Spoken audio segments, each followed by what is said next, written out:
Pada video kali ini, kita akan belajar tentang etika pengadaan barang atau jasa pemerintah. Etika adalah ilmu tentang apa yang baik dan apa yang buruk, dan tentang hak dan kewajiban moral atau akhlak, menurut Kamus Besar Bahasa Indonesia 2018. Jadi, etika pengadaan adalah norma yang mengatur tindakan yang harus dilakukan dan tindakan yang dilarang dalam melaksanakan pengadaan barang atau jasa. Penerapan etika pengadaan barang atau jasa membantu mewujudkan pengadaan barang atau jasa pemerintah yang lebih kredibel, sehingga kepercayaan terhadap pengadaan barang atau jasa akan semakin kuat.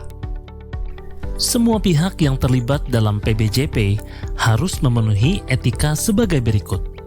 1. Melaksanakan tugas secara tertib, disertai rasa tanggung jawab untuk mencapai sasaran, kelancaran dan ketepatan tujuan pengadaan barang atau jasa. 2. Bekerja secara profesional, mandiri, dan menjaga kerahasiaan informasi yang menurut sifatnya harus dirahasiakan, untuk mencegah penyimpangan pengadaan barang atau jasa. 3. Tidak saling mempengaruhi, baik langsung maupun tidak langsung, yang berakibat persaingan usaha tidak sehat. 4. Menerima dan bertanggung jawab atas segala keputusan yang ditetapkan sesuai dengan kesepakatan tertulis pihak yang terkait.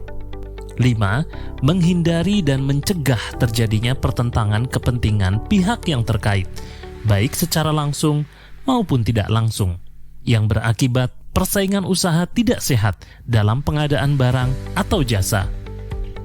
6. Menghindari dan mencegah pemborosan dan kebocoran keuangan negara. 7. Menghindari dan mencegah penyalahgunaan wewenang dan atau kolusi sesuai dengan Undang-Undang Nomor 30 Tahun 2014 tentang Administrasi Pemerintahan. Dan yang ke-8 adalah tidak menerima, tidak menawarkan, atau tidak menjanjikan untuk memberi atau menerima hadiah, imbalan, komisi, rabat, dan apa saja dari atau kepada siapapun yang diketahui atau patut diduga berkaitan dengan pengadaan barang atau jasa. Contoh penerapan etika adalah sebagai berikut.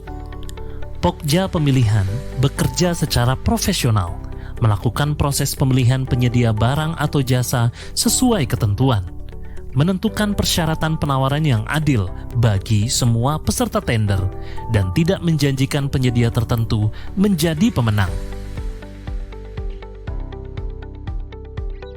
Pada etika butir kelima tentang pertentangan kepentingan atau conflict of interest, Peraturan Presiden mendefinisikan pihak dan situasi adanya pertentangan kepentingan, yaitu 1. Direksi, Dewan Komisaris, atau personil inti pada suatu badan usaha merangkap sebagai direksi, Dewan Komisaris, atau personil inti pada badan usaha lain yang mengikuti tender atau seleksi yang sama. 2.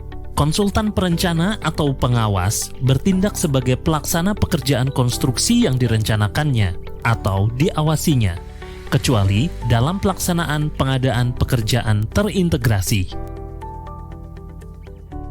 3. Konsultan manajemen konstruksi berperan sebagai konsultan perencana. 4. Pengurus atau manajer koperasi yang mengikuti tender atau seleksi pada kementerian atau lembaga atau perangkat daerah yang mana pengurus koperasi merangkap sebagai PA atau KPA atau PPK atau Pokja pemilihan atau pejabat pengadaan. 5. PPK atau Pokja pemilihan atau pejabat pengadaan baik langsung maupun tidak langsung mengendalikan atau menjalankan perusahaan penyedia. Yang keenam adalah beberapa perusahaan yang mengikuti tender atau seleksi yang sama dikendalikan baik langsung maupun tidak langsung oleh pihak yang sama, yang mana sahamnya lebih dari 50% dikuasai oleh pemegang saham yang sama. Demikian belajar kita tentang etika pengadaan barang atau jasa pemerintah. Semoga bermanfaat. Terima kasih.